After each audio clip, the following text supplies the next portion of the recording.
رجعنا لكم في حصة MAG Plus. Donc on est de retour sur votre chaîne Radio Québec Plus. Donc vous pouvez nous trouver en direct live sur la chaîne YouTube ainsi que la page Facebook Radio Québec Plus. On est en streaming aussi à la radio, donc vous pouvez nous écouter sur le site www.iamarabe.ca.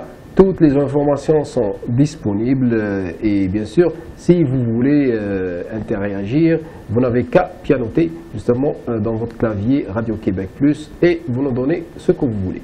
Donc on est avec Jamel. Jamel nous donne toujours des astuces. Donc aujourd'hui, il nous a préparé un sujet très intéressant que moi-même, je me suis posé pas mal de questions.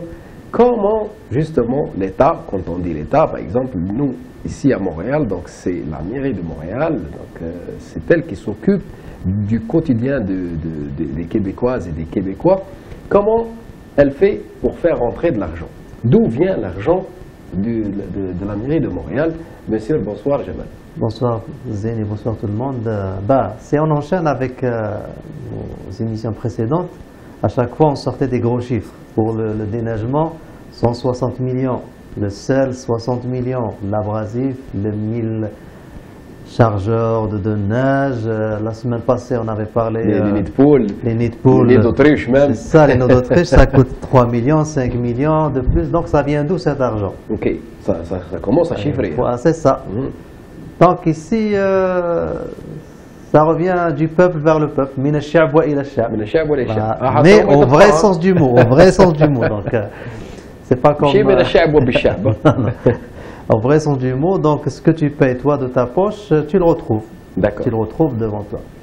Donc, par exemple, si on regarde les revenus de l'État, bien sûr, il y a les taxes, il y a les impôts et tout ça. On va parler de la ville de Montréal, par exemple, juste pour comprendre. La ville de Montréal. Non, mais déjà Jamel, c'est quoi taxe et impôt? Déjà, on ne comprend pas. C'est quoi taxe? Donc, on va parler par exemple la ville de Montréal. Le budget de la ville. Bon, je vais arrondir les chiffres et tout ça, mais vous pouvez trouver les chiffres. Il y a les rapports sur le site de la ville de Montréal. Mais juste pour comprendre, on va arrondir les chiffres. La ville de Montréal, son budget est presque, je pense, presque 5 milliards. De dollars. De dollars, le budget. Okay. Ça vient d'où? D'après toi, c'est quoi ça vient d'où les taxes? Ça vient d'où Vu que ça vient du peuple, mais là je comprends, est-ce que ça vient du taxe, ou ça vient des impôts, ou ce qu'on appelle le contribuable? Donc il y a beaucoup de syntaxe qu'on n'arrive pas à... C'est ça. Donc 70% de ce budget-là, c'est la taxe foncière. La taxe foncière. Foncière, 70% la taxe foncière. C'est-à-dire l'habitation. L'habitation. Tu possèdes un logement, tu paies la taxe foncière. Donc tous les gens, surtout nos amis ceux qui ont des maisons, ils connaissent ça. À chaque année, tu reçois, tiens, 2000, 3000, ça dépend. Et chaque arrondissement, il a sa taxe. Et chaque année, ton propriétaire, il arrive, il te dit, ah, cette année, la ville m'a augmenté la taxe. Donc je t'augmente le loyer. Donc il n'y a pas uniquement ceux qui ont une maison, c'est-à-dire qui ont la propriété d'une maison. Propriété d'une maison, et ça revient même sur le locataire, parce que le locataire, dans ton loyer que tu payes, il y a une augmentation de taxes, on t'augmente. Donc le 10 $ que toi tu payes par mois, donc le propriétaire il récupère pour aller combler. Donc tu as la taxe foncière. Donc tout ce qui est patrimoine et tout ce qui est logement et tout ça à Montréal, donc tu as ce qu'on appelle une taxe foncière. Ok, ça nous ramène à une autre question. Est-ce qu'il est bien maintenant d'acquérir une maison ou de rester locataire à Montréal? Ça dépend, est-ce que tu es riche ou tu es pauvre? Non, pour payer moins de taxes. Parce que le but, tu vas le payer. Ah, quel que soit. Tu payeras quel que soit. Locataire ou bien propriétaire. Chacun contribue, que ce soit locataire ou... donc on va le voir dans les impôts, mais taxe foncière. Mais bien sûr, si tu possèdes une belle maison à Saint-Léonard, la taxe est plus élevée. Mais si tu as une maison, par exemple, petite maison, même une grande maison à Saint-Eustache, loin de la ville, c'est pas la même taxe. Donc dès que tu arrives à Montréal, la taxe, même à Montréal, le plateau, c'est pas la même chose que Saint-Léonard, c'est pas la même chose que Hochelaga.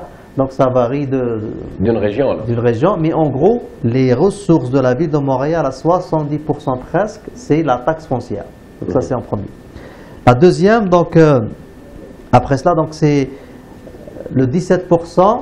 C'est beaucoup plus que la ville, elle va chercher ça dans le service rendu.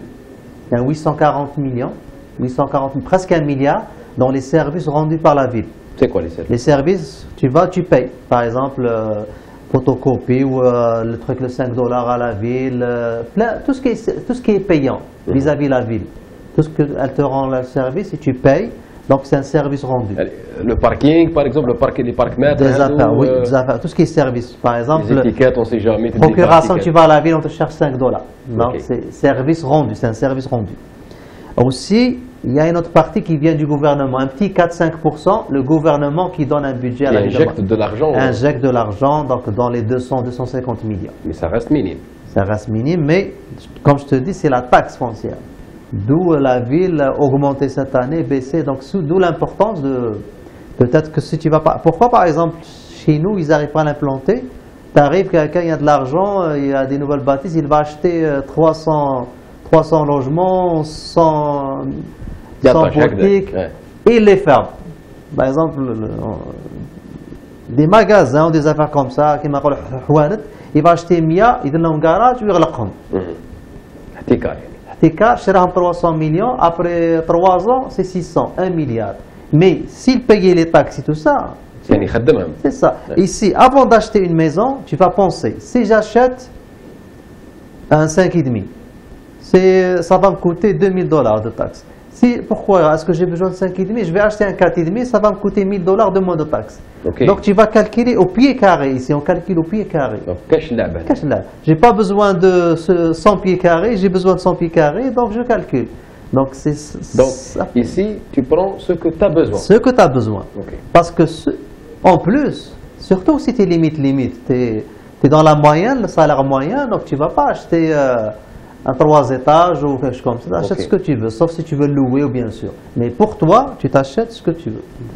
Quelque chose atypique.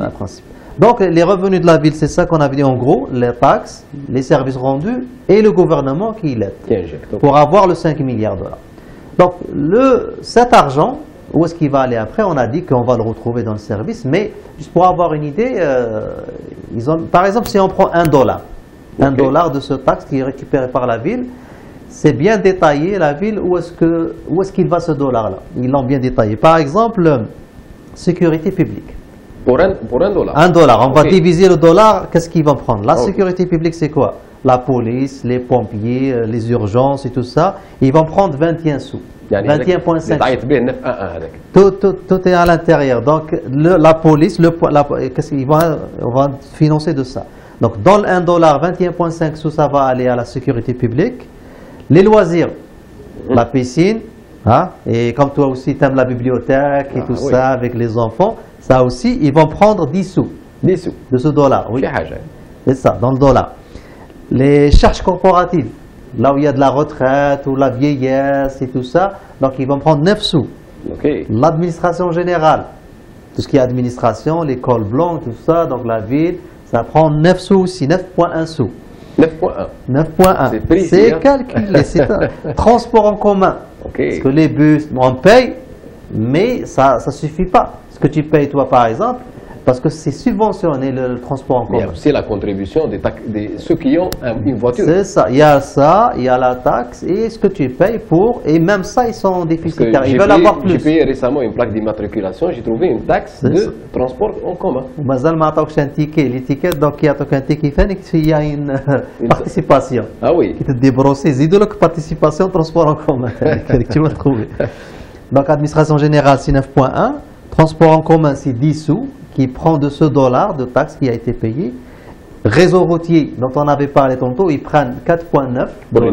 Voilà, 4,9 cents. Eau et égout, on avait parlé de ça dans l'eau qui est très profond pour que ça ne gèle pas. Aussi, ils prennent 5 sous. 5 sous. 5 sous.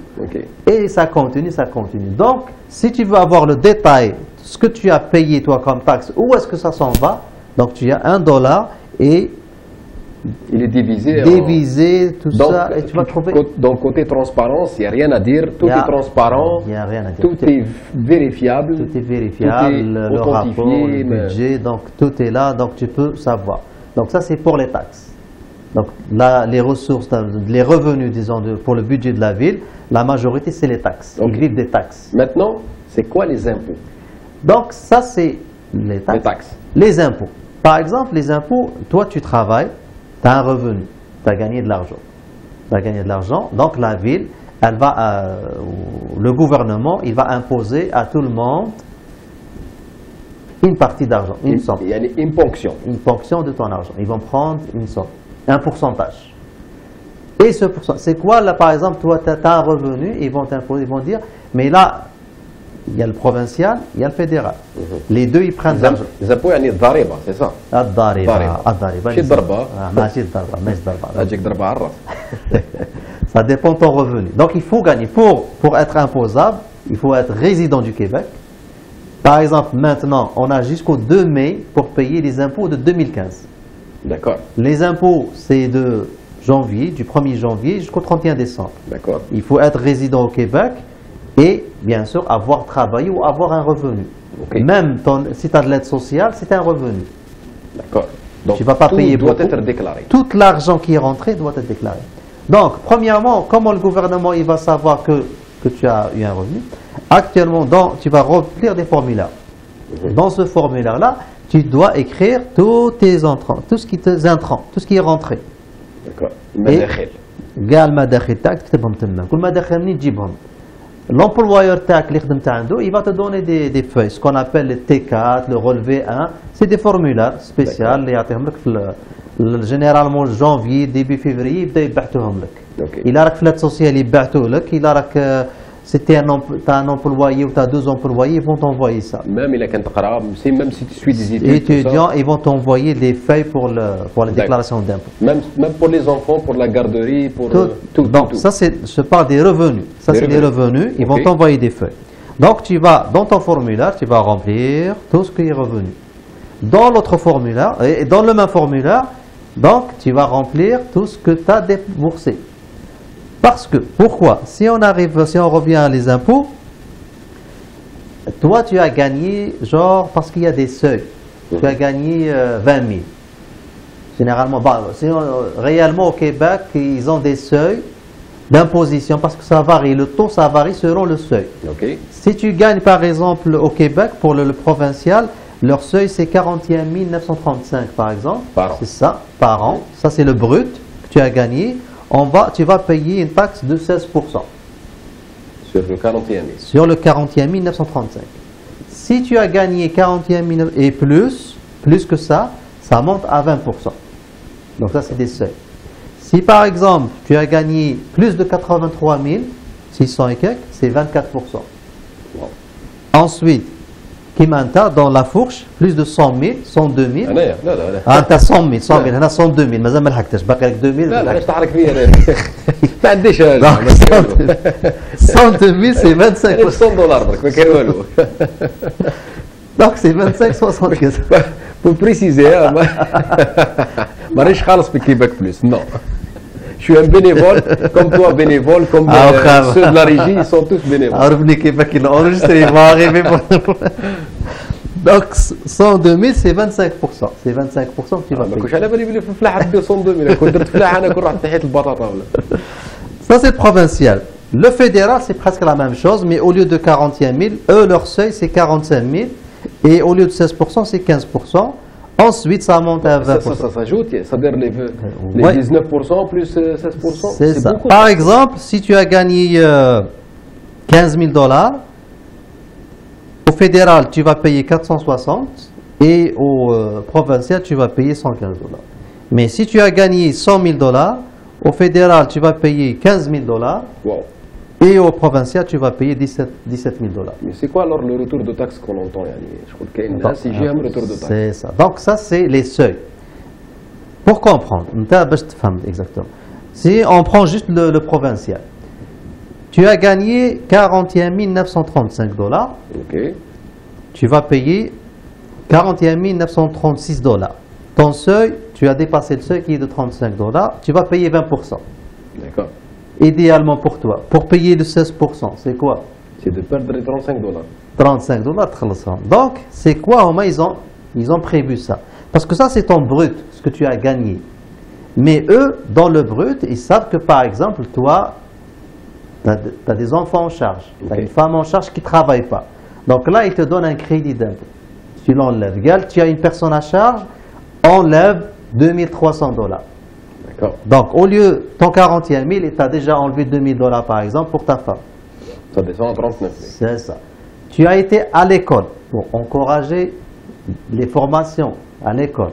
Donc, ça t'a pris, tu as payé l'école. Ça t'a coûté tant. Ça t'a coûté 3000 $. Enlève les 3000 $.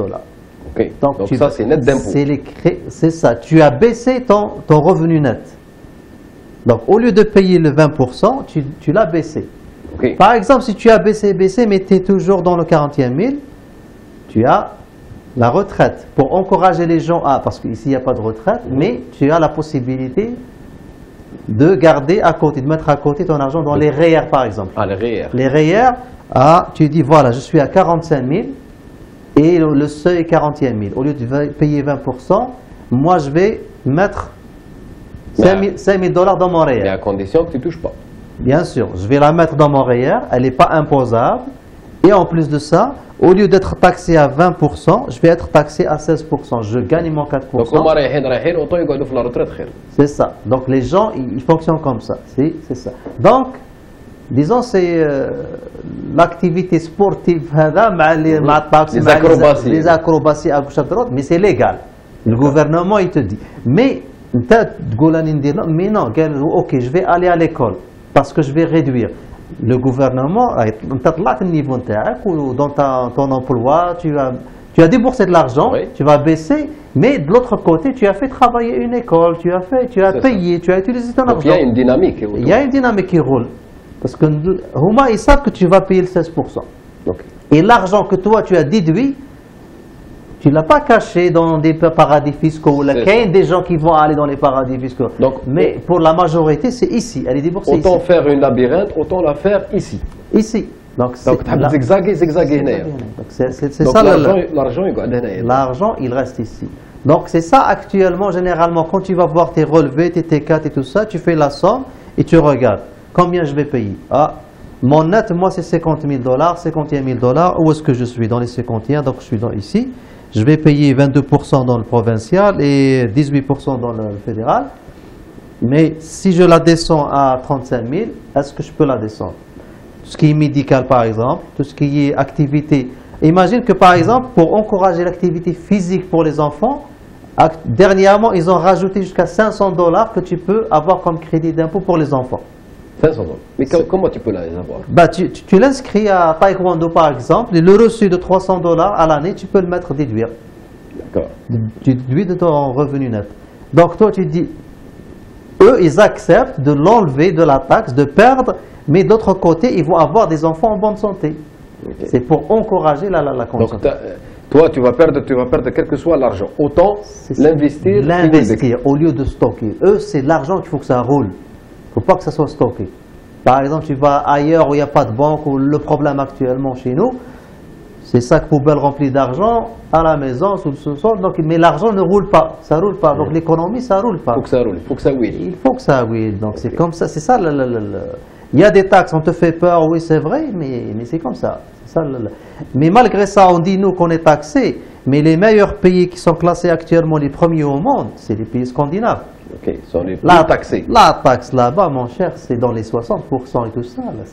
Mais l'argent, ça fait juste le tour. Et ça fait la qualité de vie. Ça fait la qualité de vie, les hôpitaux, la route et tout ça, il n'y a aucun problème. Tu n'as pas besoin. C'est comme ton père, toi tu gagnes 1 million, là tu gagnes 100 000. Il te donne 20 000 pour l'argent de poche, il garde 80 000 pour te payer toutes les études, l'hôpital, la santé et tout ça. Pour conclure, M. Jamel, donc ça répond à la question تاع خوتنا كيشوفوا يقول لك شوف عندهم مليح في الغربه كلشي مليح النوار طريق مزفته et tout, mais il faut comprendre, c'est ça. C'est parce que justement جاي من les taxes تاعك, donc il faut accepter aussi باللي كي تخدم يامبوتي ولا كينحيو لك من les taxes تاعك باش يخليو لك ليسباس تاعك نقي وكيما راك تشوف فيه من ورانا يعني في الباك جراوند هذا هاد الخضوره وهذا الحشيش ما جاتش هكاك من اليوم. Donc حنا تانا il faudrait que c'est donnant. ما كاينش حاجه gratuite, il n'y a pas de gratuité. Juste peut-être pour information, les impôts, il y a beaucoup de données, mais si vous voulez avoir par exemple quoi que vous allez payer, donc impôt net ou impôt rapide, ils ont mis comment calculer l'impôt, comment calculer, allez sur le web et tapez comment calculer les taxes ou les impôts, et là vous rentrez le brut, il va vous sortir combien. Combien que vous allez payer cette année dans le provincial, dans le fédéral, je pourrais avoir une idée, tout ça. Donc, pour faire sa déclaration d'impôt, on peut le faire seul, on peut aller voir un comptable, on peut aller au logiciel. Mais le mieux, c'est quoi? Je pense qu'on va prendre une autre émission pour tout expliquer. C'est pas mal compliqué. Justement, c'est ça. Donc, le mot de la fin, c'est ça. C'est Jamel, il va nous proposer justement quelle est la meilleure façon de déclarer ses impôts, c'est-à-dire en toute facilité, sans perdre beaucoup d'argent, sans beaucoup stresser. Donc, ça va être peut-être le titre de la prochaine émission avec Jamel. L'émission de Mac Plus se termine, s'achève. Mais on vous donne rendez-vous la semaine prochaine. Restez en direct parce qu'il y aura tout à l'heure l'émission L'Index avec Selim. Zine vous donne rendez-vous la semaine prochaine. D'ici là, je vous dis ciao, ciao, ciao, ciao, ciao, ciao.